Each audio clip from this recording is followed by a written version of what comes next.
Hey Warpugs, today we're going to be continuing on with this series that we're looking at right now, SCP-001 When Day Breaks. This next chapter is called The Voices.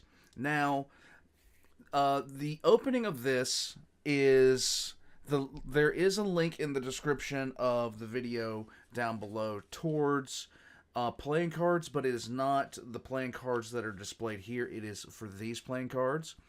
If you do not have these and are wanting some great art and to support like some people that are doing some great things for SCP, I highly recommend picking these up. I really do appreciate SCP Fanatic for getting these for me. I really do appreciate that. This was awesome. And sometime soon I'm going to have something behind me to replace what I have back there. And when I go to replace them, I'm actually going to show you guys what that thing actually is. It's not a table. It's kind of funny what it actually is. But this is the next chapter in the When Day Breaks series. And this might be something I have no actual knowledge of as far as an SCP relation. So I'm going to actually start this video now. But if I run into an SCP that I don't know anything about, you guys will see that pop up on the channel before I watch this. So here we go. This video is sponsored by CellArt's playing cards. Thanks to CellArt and a successful Oh my Kickstarter God, campaign, those are awesome. Here we have the SCP Foundation playing cards, a full pack of regular playing cards, but all SCP themed. Each of the 4 suits have their own distinctive background those style, are awesome. and all of the jacks, queens, and kings have their own illustrations, as well as both of the jokers, naturally. The cards are all beautifully printed on high quality paper, they have their own custom reverse image, and come with their own gilded packaging. So the next time you are having a games night and are in need of a pack of playing cards, ditch the old familiar ones and get these awesome ones out instead. Follow the link in the description to the... I really don't even feel like playing with these, honestly. My favorite one, okay, so I have the Redacted and Expunged sets, okay? And the Redacted and Expunged sets, my favorite of these is the Redacted set, just because for me, I love the colors of black and crimson. It's just been a thing for me for as long as I can remember. I like black and crimson. It's, so I actually love these. I've actually pulled them out. I'm actually going to pull them out now. And I'm going to put the link in the description below that actually connects you to check out these playing cards. But here are the suits. Now, I really like those. Those are amazing. I would love to see those. But these are the suits for that. And you can take a look at those. Now, like, I don't have, like... I have lighting for myself, but something I put up like this is not going to be really well lit because, of course, you got the glare off the TV, all the other kind of stuff. My personal favorite is 610 for The Flesh That Hates, and that is absolutely beautiful. It kind of does not show up that well, but then again, there you go. And, of course, guys, highly recommend it. In any case, moving on. The official website and get your own deck of SCP playing cards now.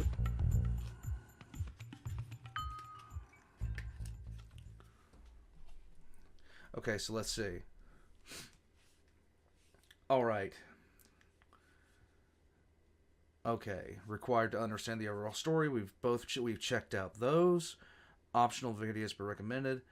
We've got those. Okay, we're good. Let's move on.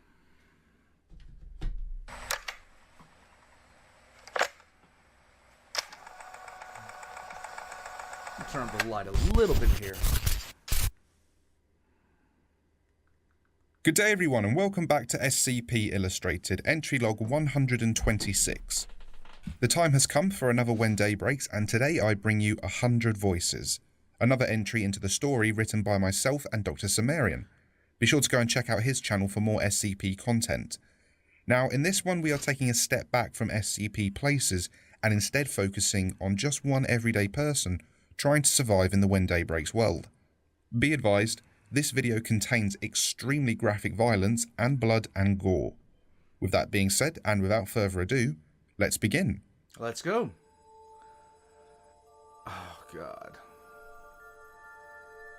The following data release has been authorized by the following council members and administration staff.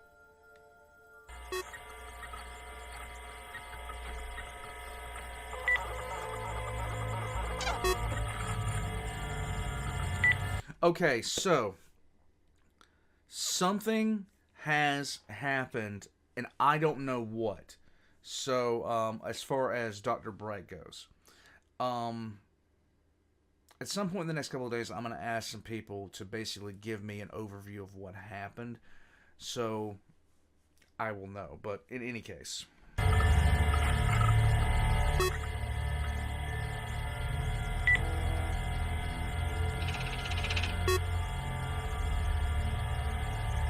really,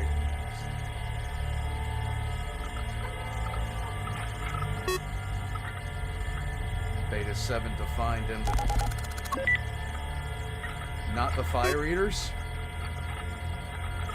Oh, okay. The eclipse is approaching. We must be ready. Okay. Let's rock, you guys. I have my good boy here. I have loved this series so far. I'm gonna stop gushing over it. It is sometimes thought that darkness is required for the worst evils in the world to occur. Of course, that is untrue. The worst things have all happened in the light. This city was no different. People came here like locusts from the east to live beside the ocean. They lived the rest of their lives there carelessly, but the sun saw it all. The people forgot where they came from, forgot what they'd done to get here, forgot everything but a life of sin in the California sun. Yet, underground here, buried deep, blood called out for blood. David Jacobs was a history teacher, a husband, and a father 23 days ago. Today, he was a survivor. Huh. He'd been walking through the sins of Los Angeles for most of that time. Drainage pipes and sewer lines crisscrossed the city of angels, big enough in more than a few places for men and women to walk, and run, and hide. He could only imagine how other people living in big cities had managed to survive when the sun went weird. It was a sudden thing, the end.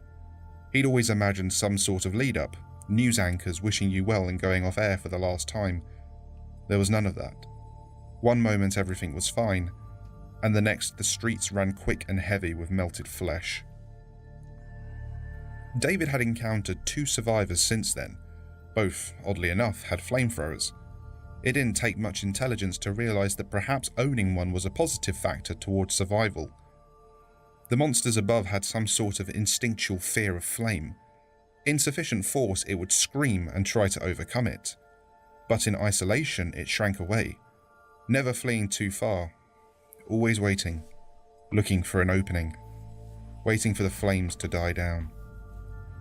He'd stolen the one in his hands now from someone who'd stumbled at the wrong time and fell into the warped hands of the monster above. David shook that memory out of his mind as he made his way down the tunnels. He'd become accustomed to the slow drip of water from the walls, to the smell, to the constant fear that a crack to the surface might expose him to the sun. Then came a sound he did not recognize at first. It was like a cat mewling in the distance, but distorted. He turned a corner and found himself in an open area. On the ground were remains, blankets and sleeping bags left ripped and upturned, embers still burning in the fire barrel, tools and sticks and weapons left strewn about the floor. Congealed blood and the unmistakable signs of a badly wounded person being dragged away. His eyes lingered on some children's magazines he had seen before. I'm loving the fact this is talking about a normal person at this time, a normal person that's not affiliated with anything. And the worst thing about it is, something like this would happen. People would turn on people even though the world was ending for supplies, for other reasons. It would happen. It would absolutely 110% happen. He stole his eyes away to observe a massive opening in the wall on the far side of the room. Rubble and stone lay strewn about the opening. Sunlight poured in around the edges of the hole. David instinctively took a step back around the corner. Had it gotten him? He wasn't sure, but he thought that the panic was actually probably a good sign. Yes, it is. He didn't feel a need to go to the surface to greet the sun, so he had to imagine he was fine. The mewling noise stopped. David's eyebrow perked up. Hello? He offered into the darkness. Eh. Nothing answered back, but a soft shuffling started immediately. David gripped his flamethrower hard and lit the pilot light inside the flame guard. David backed further away from the corner, keeping his weapon trained. It came closer and closer, a soft shuffling. Thump, thump, thump. David knew it was right around the corner. His jaw tensed and his fingers hovered over the trigger, ready to engulf the monster in flame. Matted hair, dirty skin, and bloodshot eyes appeared slowly from around the corner. As the full form of the entity made itself known, David was shocked to see a child, a young girl, no older than 8, maybe 10. Okay. For a moment, they just stared at each other. David approached the girl. Her bloodshot eyes suddenly glowed a brilliant amber as the flame reflected off of them. She retreated back against the wall. Oh, sorry. He said, before lowering his flamethrower. It's all right. I'm not going to hurt you. David said, putting a hesitant hand out to comfort the child. What's your name? The child said nothing, but fresh tears began to stream down her cheeks. That camp. It looks like it was very recently abandoned. Is that where you're from? The little lady sank to her knees as her eyes welled up with more tears. David swung his head around to look back over the deserted campsite once more. A man smiled as he tucked his daughter into bed with the rest of the children. The small community of 12 survivors had built something of real substance here. There were only 9 able-bodied adults if the worst came to pass. Still, there was cheer. For days now they'd been able to make small raids on the surface for supplies. Cans and bottles from the nearby grocery store were lined up along the south wall of the camp, enough for weeks of survival if necessary. This is going to tell the story of that group. That's just bad. At the center of the chamber was a small campfire, as large as they could make it without making the entire chamber fill with smoke. All around the campsite were makeshift tables made of abandoned junk. A table-sized wooden spool here, a hunk of metal with a flat top there. Small things that made it almost feel like home. On top of the wooden spool there was a chessboard with pieces already placed. Nearby, just off the floor, were a Monopoly board and a selection of books and magazines for the children. The scene was interesting to the single eye that had pushed itself through one of the nearby pipes. It then slowly poured out of the pipe, little by little before finally dropping down onto the pipes above the group. It slid along the cold metal, looking down on the group around the fire beneath it. The flesh rippled shades of yellow and orange as it slid its way further into the chamber. One man in particular stood out to it. He had a habit of swinging his head back when he laughed. It maneuvered itself just above the man and waited. Before long, another echoing round of laughter filled the campsite, and the flesh made its move. The round of laughter was interrupted by the sound of coughing and no! spluttering as the man dropped to the floor, clutching his throat. Others rushed over to help but backed off quickly as they watched his stomach rapidly expand. His abdomen became momentarily distended before the man's torso exploded. The others stood there covered in blood and gore and watched in horror as the crimson body of a flesh creature rose up out of their former friend. From the grating by the children's area, a single tendril snaked out and wrapped itself firmly around the leg of a woman. The whole group froze for a moment, looking down with wide eyes at the woman's leg, before she was pulled off her feet and into the darkness. She shrieked, and a loud cracking noise came from her leg. She grasped at anything that could hold her, but the only thing between her and it was a support column. Her fingernails were ripped from her hand as she clung on in vain. When she reached the grating, more tendrils wrapped around her, pulling her down into the grate. Her screams stopped as the breath was pressed out of her lungs. Then the bottom half of her body began to be pulled through the inch-sized holes into the darkness below. A groan and a creak betrayed the weakness of the metal grating, and it bent in half under the pressure. The remaining adults grabbed torches and weapons and ran towards the grating. At first they meant to save the woman, but the bottom third of her body had already been smashed into paste by the process.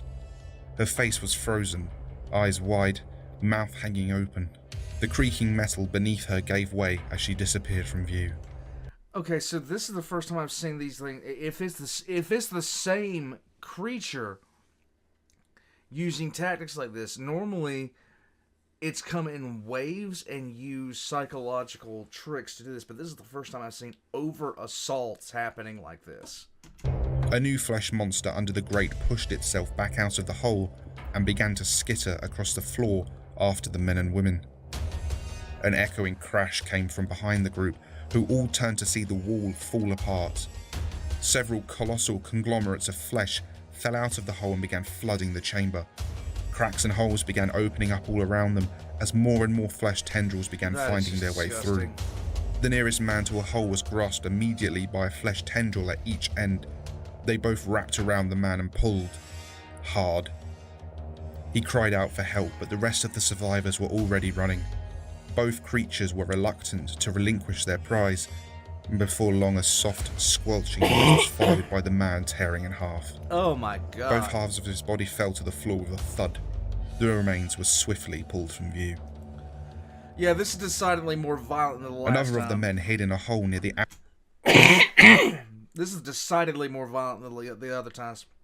There's been combat, but they haven't just simply killed like this. They've turned them into their own, but I haven't seen them just flat out killing people like this. Outskirts of the camp. There was no light here. He was trying to keep his breathing under control. The slow drip of an open pipe behind him was drowned out almost entirely by the screams of his former companions as they were tracked down one by one. The last scream cut off, and he closed his eyes. A soft patter of something warm started to drip on his head from above. He looked up, and the lifeless eyes of a woman stared down at him, bleeding from the mouth. Suddenly, she was snatched out of view, and he held his breath. One of the open pipes behind him, about half a foot in width, grew a pair of eyeballs and looked at the man.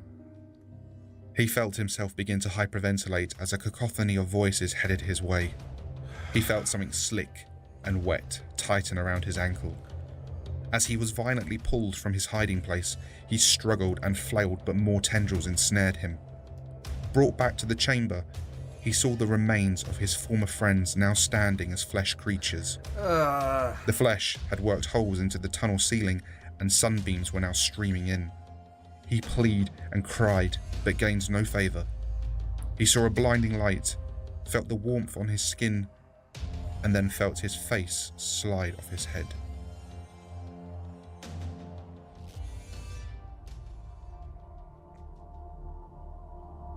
David and the girl explored the campsite, pausing for a second by the small, colourful sleeping bags. Were one of these yours? David asked. She sniffed, but remained silent. David began going through the various cans of food and bottled water. He stumbled in shock as a rat sprinted out of an empty can at his feet and carelessly knocked into one of the makeshift tables. Time slowed to a crawl as he watched a glass bottle wobble and then fall. The sound of smashing glass filled the entire chamber. David felt his blood turn cold and all the hairs on his neck stand up. The girl turned to look at him as the sound of wet thumping and whispering began to fill their ears. Lovely. At that moment, the campsite erupted in flesh, seeping from the walls out of the pipes, coming up from the floor. The ground shook with the force of the monsters closing in on them. He beckoned to the child, but she didn't move at all, and David made his decision. He ran, alone. Bye. His footsteps on the dirty stone floor were rapid and accompanied by the sound of the child behind him. He felt just a slight twinge of relief on top of his fear. The sound of the flesh breaking through the walls was much more distant now, and he stopped for just a moment to regain his breath. The child was upon him almost immediately. They gave each other a knowing look and continued down the tunnel. Suddenly, a thin sliver of flesh appeared in front of them, emerging from the wall on his left and stretching across the tunnel at head level. David ducked underneath it and kept running. The thin piece of flesh grew legs and began to slowly lumber after them. Now that is creepy. David turned around another corner to find a mass of flesh blocking the way. He stepped forward and slung his flamethrower into position. The flesh screeched and shrank away from the flames. The sewer water at their feet sizzled in the heat. and the way ahead was momentarily clear. Still wary, David and the child continued their flight. They were nearing David's home at this point. He had to assume it was compromised as well. The flesh was most likely making a full attack on the sewer system, flushing out anyone it could find. It was midday, so escape topside was impossible. Oh my God. He knew of only one place that could provide any sort of safety, and the burning pain in his lungs and sides pushed him towards it. At the end of this hallway was a maintenance closet, big enough for both of them and fairly new.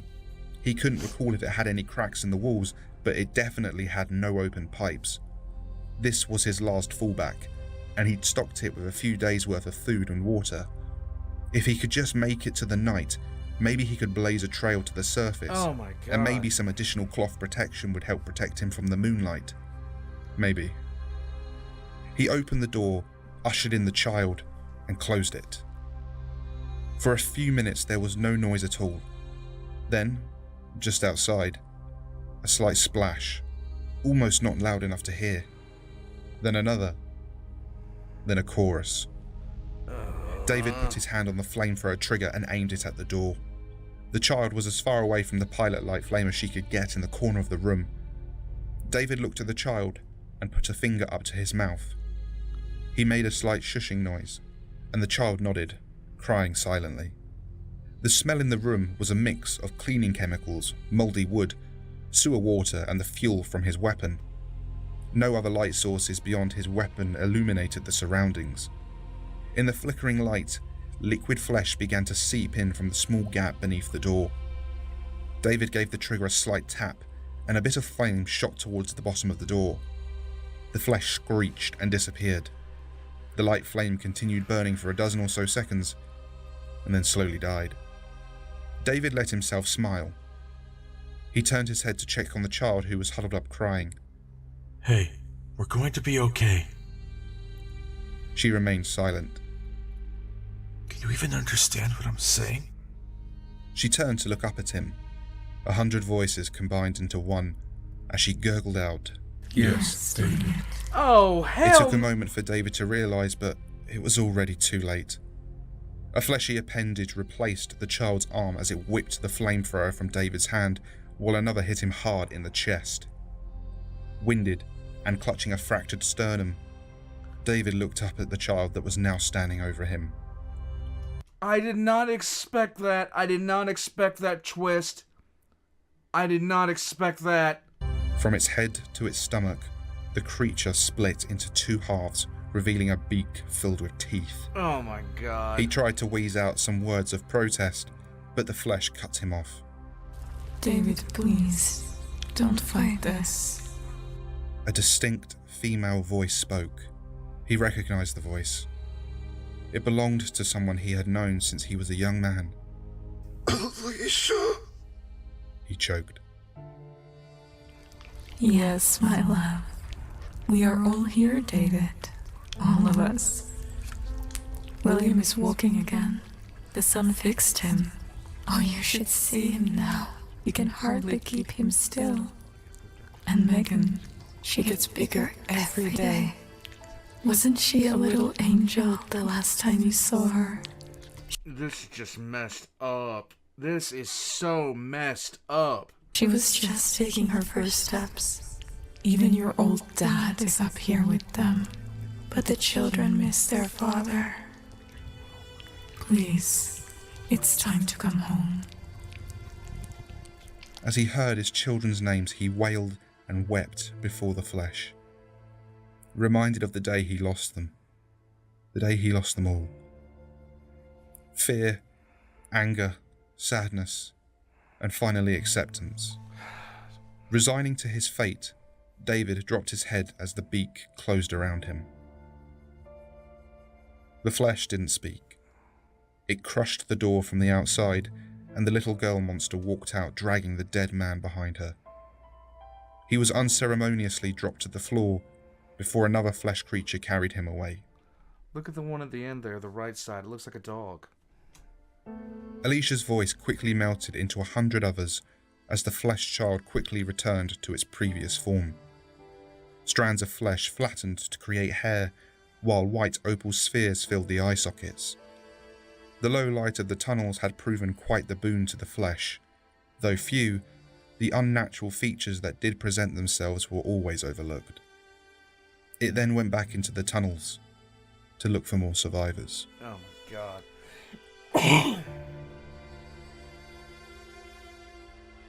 That is so, like... And that concludes 100 voices. I hope you enjoyed this video. Be sure to like and subscribe if you did. Massive thank you to Lumi and Hydro for helping me with the voices in this video. And of course, a massive thank you to all of you for being so patient. This one took a lot of effort to get done. I don't doubt it. I don't doubt it. Okay, so the flesh creatures that we've seen before, the ones that we've seen before, they have attacked in massive waves. They've grabbed and they've drawn people out into the light. This is the first instance that I can see of them actually outright killing someone, as far as I can remember. This is the first instance where I've seen them outright, murdering humans and then absorbing them in, even though I've known from before that they could actually absorb the dead. This was amazingly done. I did not expect the twist. I did not expect the chameleon. I didn't expect any of that. I am utterly impressed. This entire story just changed for me. And it's so well done. I can only say that. I'll say it as many times as I feel like it. It's so well done. So now this creature, this mass amalgamation of humanity and animals, basically anything that lives, is hunting down people in the sewers, acting like them, just mimicking them. That is so... I did not expect that. I expected this to go a much different area. But, oh god, I am so glad to be surprised. This was... guys, I can't. You guys know, I'm a massive fan of this series. I'm a massive fan of the way it's being portrayed. And I cannot wait to watch the next episode. So join me for that. SCP Illustrated has done a hell of a job with this. And, guys, all of his links are going to be in the description down below, including the links to get yourself some of these cards, okay? And, guys, if you like this video, just hit the like on it and leave a comment down below. Go check out SCP Illustrated. In my top 3, like the big 3 for me and SCP is the Volgan, the Exploring Series, and SCP Illustrated. Check them out. In any case, I'm gonna head out now. You guys have a wonderful night, alright? I'll catch you guys next time. That was creepy.